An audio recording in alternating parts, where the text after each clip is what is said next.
ومولانا محمد وعلى آل سيدنا ومولانا محمد وبارك وسلم نحمده ونصلي ونسلم على رسوله النبي الكريم اما بعد فاعوذ بالله من الشیطان الرجیم بسم اللہ الرحمن الرحیم قل للمؤمنین یغضون من ابصارهم قل للمؤمنین یغضوا من ابصارهم ویحفظوا فروجهم صدق اللہ مولانا العظیم وبلغنا رسولہ النبی الکریم۔ محترم و مکرم قابل صد احترام سامعین ذی احتشام، اللہ رب العزت کا بے پناہ فضل اور احسان ہے اور اس کے حبیب پاک اور ہمارے آقا و مولا حضور سرور عالم صلی اللہ علیہ وآلہ وسلم کے نالین پاک کی خیرات ہے کہ اللہ تعالیٰ نے ہم سب کو اپنے در پر حاضر ہو کر اپنا اور اپنے پیارے حبیب کریم علیہ الصلاۃ والسلام کا ذکر مبارک سننے سنانے، دین اسلام کی تعلیمات کو سمجھنے اور نماز جمعہ کو ادا کرنے کی توفیق عطا فرمائی۔ دعا کریں کہ باری تعالیٰ ہم سب کی آج کی اس حاضری کو اپنی بارگاہ میں شرف قبولیت عطا فرمائے۔ آمین۔ پچھلے جمعۃ المبارک پر میں نے ایک حدیث پاک آپ کے سامنے رکھی تھی جس میں حضور نبی کریم علیہ الصلاۃ والسلام نے صحابہ کرام کو راستوں کے حقوق کے حوالے سے راستے ان کے حقوق کے حوالے سے ارشاد فرمایا تھا، اور ہم انشاءاللہ اللہ تعالیٰ کے فضل و کرم اور آقا کی نگاہ کرم کے صدقے سے اسی موضوع پر گفتگو کریں گے۔ سب سے پہلی بات جس کو سمجھنے کی ضرورت ہے کہ ہمارا دین اسلام ایک جامع دین ہے، یہ محض عقیدوں کی اصلاح کرنے کے لیے نہیں آیا، بلکہ اس کے ساتھ ساتھ ہماری زندگی کے تمام معاملات ان کا تعلق بھلے ہماری معیشت کے ساتھ ہو، ہماری سیاست کے ساتھ ہو، ہمارے کلچر اور ثقافت کے ساتھ ہو، ہماری بین الاقوامی سے لے کر اپنی زندگی کے محلے داروں اور ہمسایوں تک کے معاملات، ان ساری گہرائیوں کو اور ان سارے معاملات کے بارے میں رہنمائی اللہ نے ہمیں حضور نبی کریم کے ذریعے اسلام کی شکل میں عطا فرمائی ہے۔ اور جتنا زور اللہ تعالیٰ نے اپنے کلام میں عبادات پر دیا ہے، نماز، روزے، حج، زکوٰۃ پر، اگر میں بڑے احتیاط سے کہوں تو اتنا ہی زور اللہ نے بندوں کے ساتھ معاملات پر بھی دیا ہے، بلکہ ایک حدیث پاک میں تو یہاں تک آیا کہ جہاں تک عبادات کا تعلق ہے اللہ فرمائے گا یہ میرا اور میرے بندے کا معاملہ ہے اور مجھے کوئی پرواہ نہیں ہے، میں دیکھوں گا میں نے کیا کرنا ہے۔ لیکن جب حقوق العباد کی بات آئے گی اللہ فرمائے گا یہ بندے کا اپنے دوسرے بھائی بندے کے ساتھ تعلق ہے، میں اس میں مداخلت نہیں کروں گا جب تک وہ بندہ یا اپنا حق نہ لے یا اپنا حق معاف نہ کر دے اس کو، اس وقت تک میں اس میں نہیں کروں گا کچھ۔ تو اس اعتبار سے جو بندوں کے معاملات ہیں اسی پس منظر میں حضور نبی کریم علیہ الصلاۃ والسلام نے راستوں کے حق کا ذکر کیا۔ راستہ اٹ سیلف تو کوئی حق نہیں مانگتا، وہ تو ایک راستہ ہے، ایک سڑک ہے۔ اصل میں جو حق بن رہا ہے راستے کا وہ اس پر گزرنے والے دوسرے لوگوں کی وجہ سے بن رہا ہے۔ کہہ تو دیا کہ راستے کا حق ہے، مگر راستہ تو ایک بے جان چیز ہے، اینٹوں کا نام ہے یا کہیں کچا ہوگا کہیں پکا ہوگا، وہ رستہ ہم سے تو اٹ سیلف اپنی ذات میں کچھ نہیں مانگ رہا، جو حق رکھے گئے ہیں اگر آپ ان پہ غور کریں گے تو ان سارے حقوق کا تعلق دوسرے بندوں اور انسانوں کے ساتھ ہوگا۔ پہلا حق آقا نے فرمایا، میں وہ حدیث پاک پھر دہرا دیتا ہوں تاکہ آپ کو یاد ہو جائے۔ حضور نے صحابہ کرام سے فرمایا کہ راستوں پر بیٹھنے سے بچا کرو، زیادہ عادت نہ بناؤ راستوں پر بیٹھنے کی، اس سے بچا کرو۔ صحابہ کرام نے عرض کیا، یا رسول اللہ کئی معاملات ایسے ہوتے ہیں جن میں رستوں پر بیٹھے بغیر گزارا نہیں، چارہ نہیں ہے، اس سے ٹوٹلی ہم رک نہیں سکتے۔ سرکار نے فرمایا، اچھا اگر بات ایسی ہے تو پھر تم رستوں کو ان کا حق دیا کرو۔ پوچھا گیا، یا رسول اللہ، بڑی حیرت سے انہوں نے پوچھا ہوگا، رستوں کا کیا حق ہوتا ہے؟ تو سرکار نے فرمایا، میں اردو ترجمہ کر دیتا ہوں، فرمایا پہلا حق یہ ہے کہ نظروں کو جھکا کے رکھو۔ اب آپ سوچئے، یہ جو حق ہے رستے کا، اس کا تعلق سڑک کی اینٹوں کے ساتھ تو نہیں ہے نا، بندوں کے ساتھ ہے۔ نظروں کو جھکا کے رکھو۔ دوسرا فرمایا کہ کوئی تکلیف دہ چیز ہو، گزرنے والوں کو نقصان پہنچانے والی، تکلیف دینے والی، اس کو وہاں سے ہٹا دو، دور کر دو۔ اگر رستے پر بیٹھے ہو تو یہ ذمہ داری ہے تمہاری۔ تیسرا فرمایا کہ سلام کا جواب دیتے رہو۔ چوتھا فرمایا کوئی اچھی بات محسوس کرو کہ لوگوں کو بتانی چاہیے، کسی کو ضرورت ہے تو امر بالمعروف، اسے اچھائی کا حکم بھی دیتے رہو اور برائی سے منع بھی کرتے رہو۔ اور آخری چیز فرمائی کہ کوئی راستہ پوچھنے والا ہو جس کو رستے کی سمجھ نہ ہو، کوئی ایڈریس پوچھ رہا ہو، پتہ پوچھ رہا ہو، تو اسے اس کے رستے کی رہنمائی کرنا بھی تمہاری ذمہ داری ہوگی، چونکہ تم بیٹھے ہو راستے پر۔ ان میں ہم انشاءاللہ کوشش کریں گے ترتیب کے ساتھ اس میں سے ہر ایک حق کی تفصیل بیان کرتے جائیں۔ سب سے پہلا حق جو آقا نے فرمایا وہ غض بصر ہے۔ عربی زبان کا لفظ ہے غض بصر، اور غض بصر کا معنی ہوتا ہے نظروں کو جھکانا۔ نظروں کو بند کرنا نہیں مانا، نظریں جھکانا مانا ہے۔ بند میں تو کچھ دکھائی نہیں دیتا، مگر یہ جو نظریں جھکانا ہے، موقع بموقع اللہ تعالیٰ نے ہمیں آنکھ دی ہے اور اس کو بند کرنے اور کھولنے کا خدا نے ہمیں اختیار عطا فرمایا ہوا ہے، اور ہمارا ہر اختیار اللہ کے حکم کے تابع ہے۔ اللہ نے یہ بھی بتا دیا کہاں نہیں دیکھنا، اور جو نہیں دیکھنے والی جگہ ہیں ان کا ذکر کر کے باقی کی ہمیں اجازت دے دی۔ اب جن چیزوں کو دیکھنے سے غیر محرم کا دیکھنا ہے، کوئی فحش بے حیائی کا منظر کا دیکھنا ہے، جن چیزوں کو دیکھنے کو ہمیں رب نے منع کر دیا، اب اگر ہم آنکھ کو اس کام میں استعمال کریں گے تو گویا ہم نے اللہ کی دی ہوئی امانت میں خیانت کی ہے، ہم نے آنکھوں کے استعمال میں خیانت کی ہے۔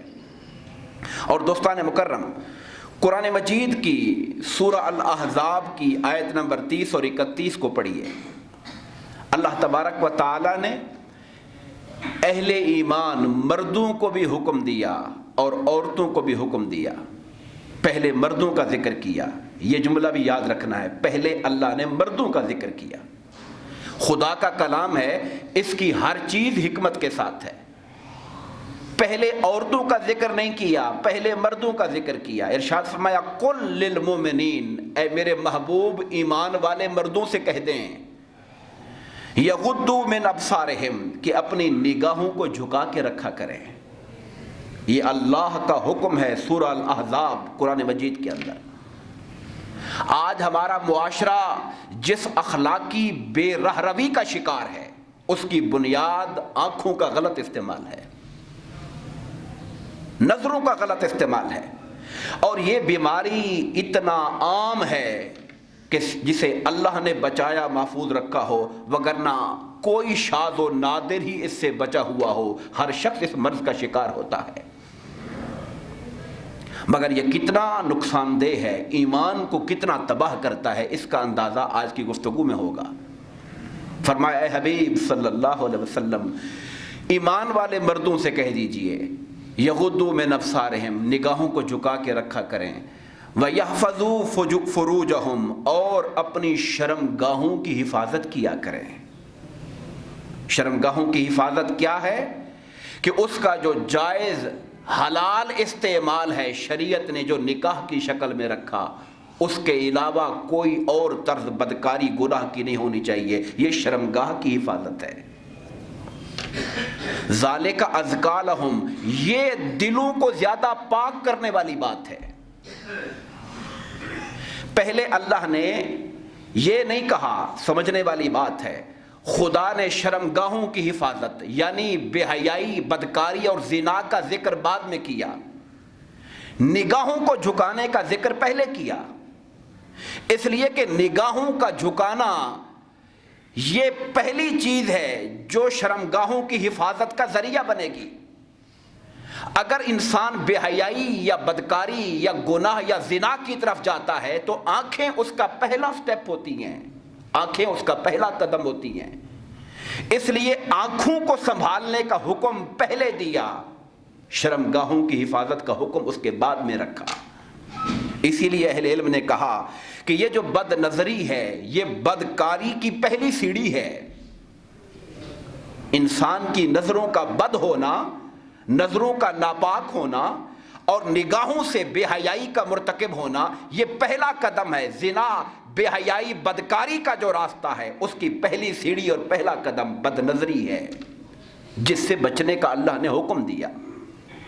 اور ساتھ ہی کہا ذالک ازکیٰ لہم، اے ایمان والو اگر دلوں کی صفائی چاہتے ہو، اگر اپنے من کو ستھرا کرنا چاہتے ہو، اگر اپنی روحوں کو پاکیزہ کرنا چاہتے ہو تو اس سے بہتر طریقہ نہیں ہے کہ نگاہوں کو پاک رکھا کرو۔ نگاہ کا دل سے تعلق ہے، نگاہ سے جو بد نظری ہوگی وہ ڈائریکٹ ہماری روح کو متاثر کرے گی، ہمارے دل کو متاثر کرے گی۔ ساتھ ہی حکم دیا ان اللہ خبیر بما یصنعون، جو کچھ تم کرتے ہو اللہ اس کی پوری پوری خبر رکھتا ہے۔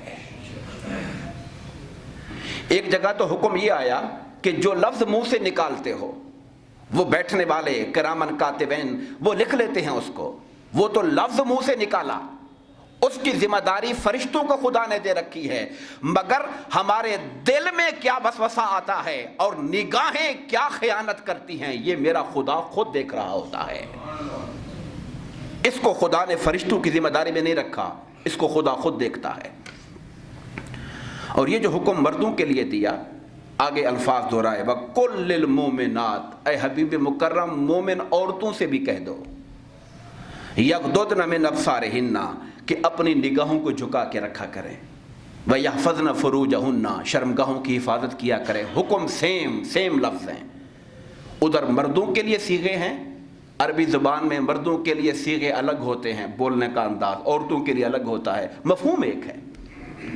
پہلے کہا مردوں سے کہہ دیں، پھر کہا عورتوں سے کہہ دیں، کہنا کیا ہے وہ ایک ہی بات ہے، نگاہوں کو جھکا کے رکھو، شرمگاہوں کی حفاظت کرو۔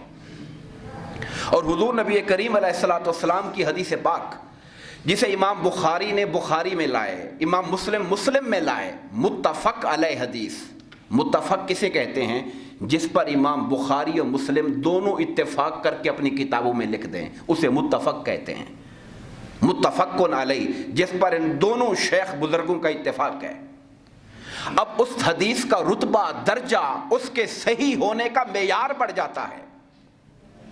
تو یہ حدیث پاک آقا نے فرمایا کہ العینان یزنی، کہ آنکھیں زنا کرتی ہیں اور آنکھوں کا زنا بدنگاہی ہے، والاذنان، اور کان زنا کرتے ہیں، ان کا زنا فحش بے حیائی کی باتوں کو سننا ہے، اور زبان زنا کرتی ہے اور زبان کا زنا بے حیائی، بدکاری، فحاشی کی باتوں کو لذت کے ساتھ کرنا ہے۔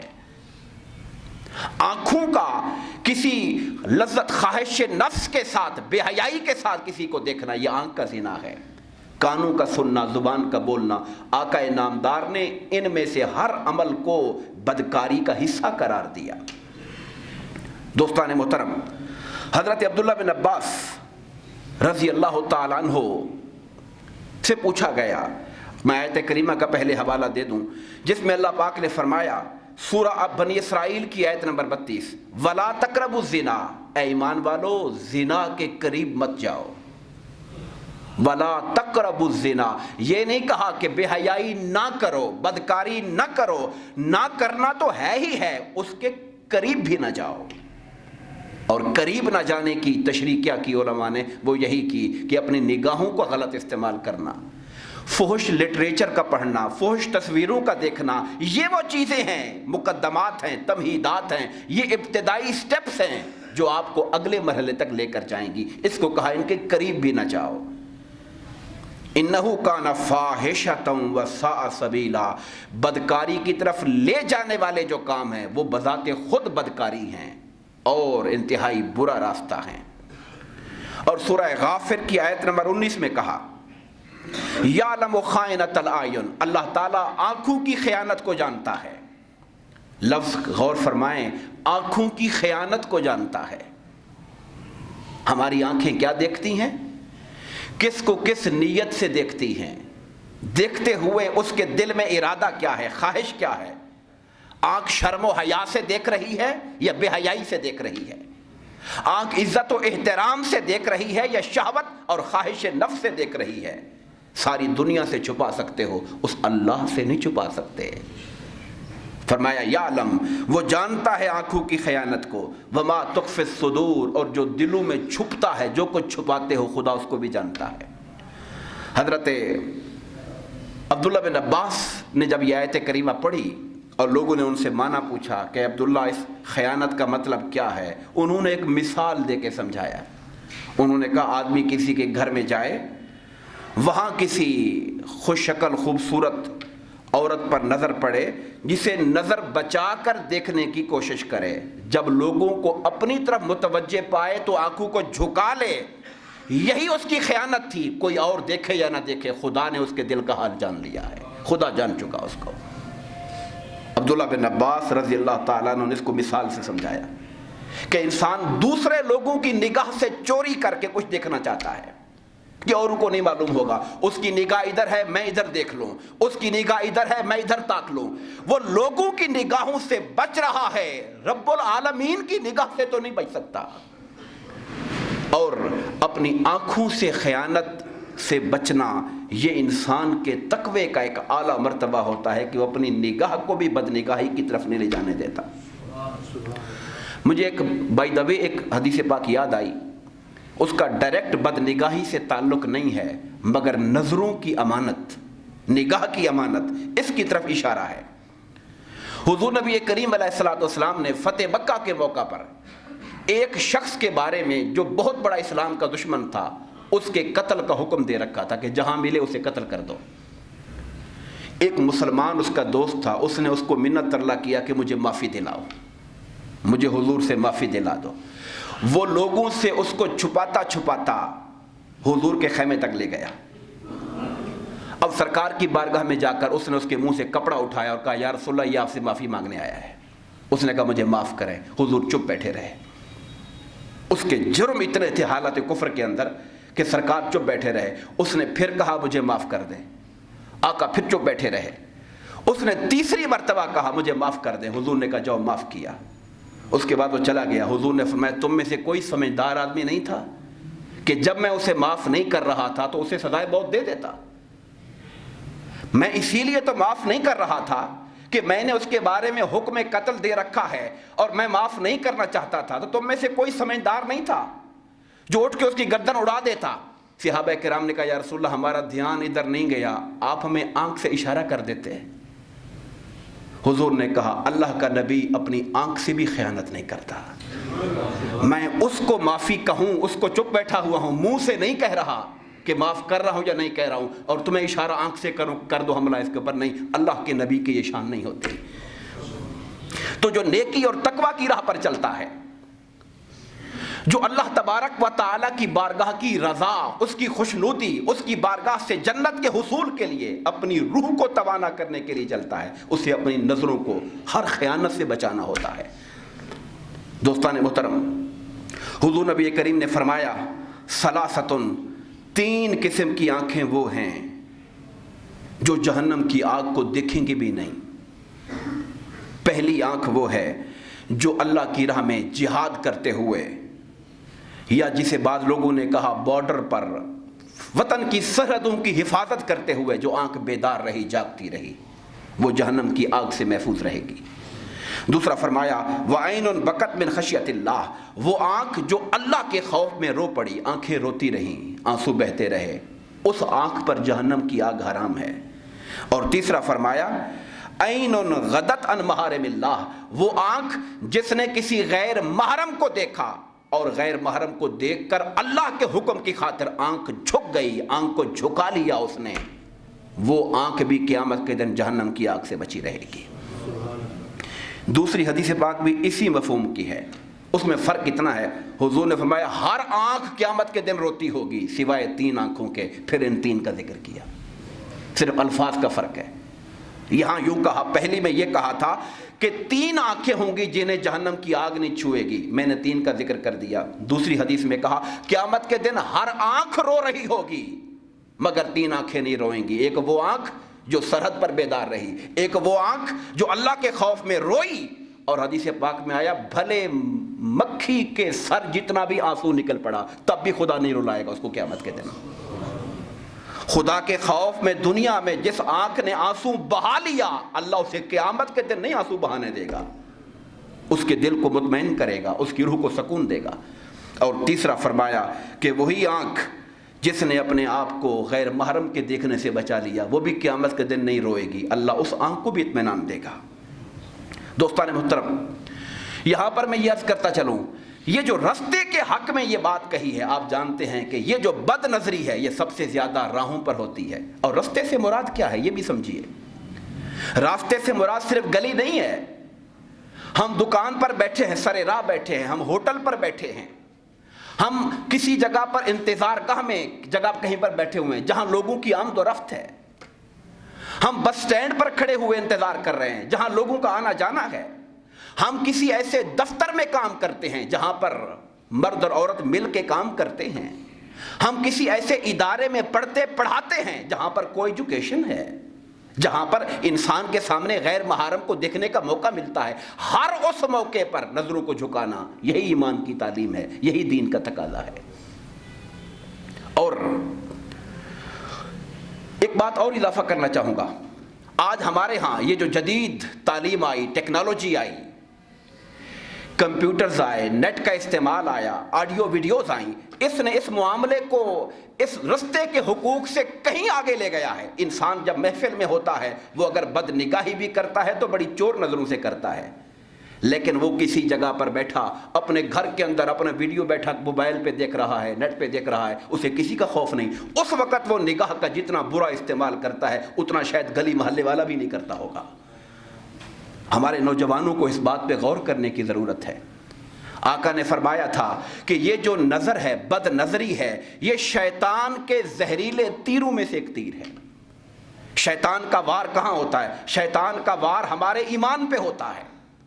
شیطان ہمارے ایمان کو زخمی کرنا چاہتا ہے، اور ایمان کو زخمی کرنے والے تیروں میں سے جو ایک بہت بڑا تیر ہے وہ بد نگاہی کا تیر ہے۔ شیطان اس تیر کے ذریعے ہمارے ایمان کو نقصان پہنچاتا ہے۔ اور یہ بھی میرے آقا نے فرمایا جب کوئی شخص کسی پر نگاہ پڑتی ہے اور اللہ کے حکم کی تعمیل اور خدا کے خوف کی وجہ سے اپنی نگاہ کو وہاں سے ہٹا لیتا ہے، اللہ اس کے دل کو ایمان کی لذت سے بھر دیتا ہے۔ ایمان کی لذت خدا دل میں ڈالتا ہے۔ یہ کیسے ہو سکتا ہے؟ ایک لذت وہ ہے جو بے حیائی کی عارضی سی لذت ہے، جس کے بعد پچھتاوا ہے، جس کے بعد پریشانی ہے، جس کے بعد عدم اطمینان ہے۔ جب انسان اللہ کا حکم ادا کرتا ہے صدق کے دل کے ساتھ اور خلوص نیت کے ساتھ، پھر اس کی لذت بھی تو ہوگی نا۔ اور یہ وہ لذت ہے جس کو میرے اللہ مصطفیٰ فرماتے ہیں کہ وہ ایمان کی لذت ہے جس سے دل بھر جاتا ہے انسان کا۔ دوستان مکرم، اور حضرت علی رضی اللہ تعالیٰ عنہ، بعض اور صحابہ نے بھی حضور سے پوچھا کہ یا رسول اللہ، اچانک ہماری کسی پہ نظر پڑ گئی تو ہمارے لیے کیا حکم ہے؟ حضور نے فرمایا صرف نظر کا، بس نظر کو پھیر لو۔ جو اچانک پڑ گئی وہ انسان کے اختیار میں نہیں تھی، مگر جب اس میں ارادہ شامل کر لیا یا دوسری بار دیکھ لیا، اب تو آپ کا اپنا ارادہ شامل ہو گیا۔ اچانک کا پڑ جانے تک معافی تھی، چونکہ اس میں انسان کے اپنے ارادے کا دخل نہیں تھا، لیکن اس اچانک پڑنے والی نظر پر جم گیا یا پھر دوبارہ نظر ڈال کے غور سے دیکھنے کی کوشش کی، اب وہ انسان اپنے ایمان کو تباہی کی طرف لے کے جا رہا ہے اور خدا کی نافرمانی کی طرف جا رہا ہے۔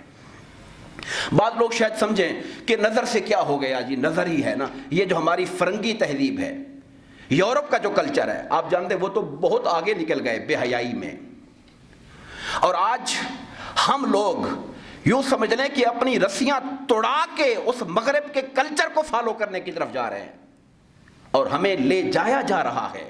ہمارا میڈیا، ہمارے اخبارات، ہمارے ٹی وی، ہمارے ڈرامے، ہماری فلمیں، ہمارا شو، یہ سب کچھ ہمیں ادھر گھیر کے لے جانا چاہتا ہے۔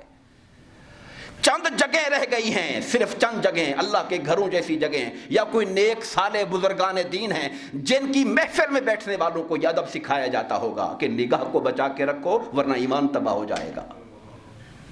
یہ پیغام بہت کم ہو گیا ہے۔ لوگ دلیل بناتے ہیں کہ جی کیا ہو گیا، اتنا بھی انسان کا ایمان کمزور نہیں ہے، دیکھ لیا تو کیا ہو گیا۔ ارے خود اللہ کا قرآن ہمیں کہہ رہا ہے کہ نظروں کو جھکاؤ تبھی جا کے دل پاک ہوگا۔ مصطفیٰ فرما رہے ہیں شیطان کے زہریلے تیروں میں سے تیر ہے، ان سے زیادہ بھی کوئی انسان کی نفسیات کو سمجھتا ہوگا۔ اور دیکھیے اگر اس کو سائنٹیفکلی دیکھیں، صرف دیکھنے سے بھی انسان پہ اثر پڑتا ہے۔ میں آپ کو کئی مثالیں دینا چاہتا ہوں۔ ایک آدمی کے سامنے آپ کسی جگہ مری گئے ہوئے ہیں، کسی جنگل میں ٹریک پر گئے ہوئے ہیں، گھوم پھر رہے ہیں، سامنے سے اچانک چیتا اور شیر آ جائے، آپ کی نظر پڑی ہے نا، حال کیا ہو جائے گا آپ کا؟ اس ایک نظر وہ جو پڑی اچانک، اس پر گھبراہٹ طاری کرے گی یا نہیں کرے گی؟ انسان اپنے آپ میں ایک دفعہ بالکل اس کا خون خشک ہو کے رہ جائے گا، میرے سامنے کیا آ گیا؟ نظر دیکھنے کے نے اثر ڈالا اس کے اوپر۔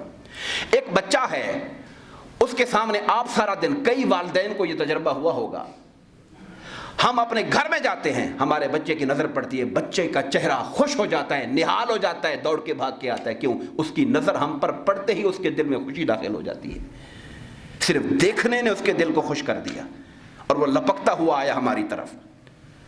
اسی طریقے سے آپ سبزے کو، اچھے منظر کو دیکھتے ہیں، کسی اچھی سینری کو دیکھیں، اچھے منظر کو دیکھیں، دماغ کو سکون ملتا ہے۔ سبزے کو دیکھتے ہیں، رواں پانی کو دیکھتے ہیں، یہ بات تو حکماء نے لکھی کہ انسان اگر رواں چلتے ہوئے پانی کو دیکھے نظر اچھی ہوتی ہے، نظر تیز ہوتی ہے۔ صرف دیکھنا ہے مگر اس کا اثر ہو رہا ہے۔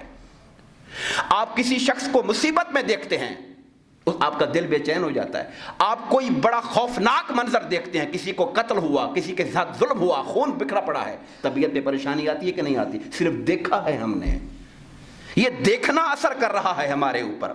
اچھا دیکھا تو اچھا اثر کر رہا ہے، برا دیکھا تو برا اثر کر رہا ہے۔ یہ کون کہہ سکتا ہے کہ دیکھنے سے کچھ نہیں ہوتا؟ یہ دیکھنا تباہی لا رہا ہے۔ اور یہ بات یاد رکھیے، میں آخری بات گفتگو سمیٹنا چاہتا ہوں، انسان اگر بد نظری کا شکار ہو جائے، ابتدا میں تو جوانی میں شاید یہ شہوت اور انسان کی خواہشات نفس کا تقاضا ہوتا ہے، مگر یہ ایسی بری بیماری ہے جو انسان کے بڑھاپے تک اس کو نہیں چھوڑتی۔ اتنی تکلیف دہ اور ایمان کو اتنا غارت کرنے والی بیماری ہے کہ انسان شکار ہو جاتا ہے۔ اور میں وہ الفاظ، شاید مسجد کا ممبر مجھے روک رہا ہے کہ میں وہ الفاظ استعمال نہ کروں جو گلی محلے میں ہو رہا ہے۔ کوئی گزرنے والا ہماری نظر سے محفوظ نہیں ہے، جب تک نظر جا رہی ہے اس کو دیکھے جا رہے ہیں، تاکے جا رہے ہیں۔ اور کوئی، میں پھر رک رہا ہوں، مجھے اس منبر رسول کا ادب اس بات کی اجازت نہیں دیتا کہ جو حرکتیں ہمارا معاشرہ گلی محلے میں کر رہا ہے میں اس کا منظر رکشہ کھینچ کے آپ کے سامنے رکھ سکوں۔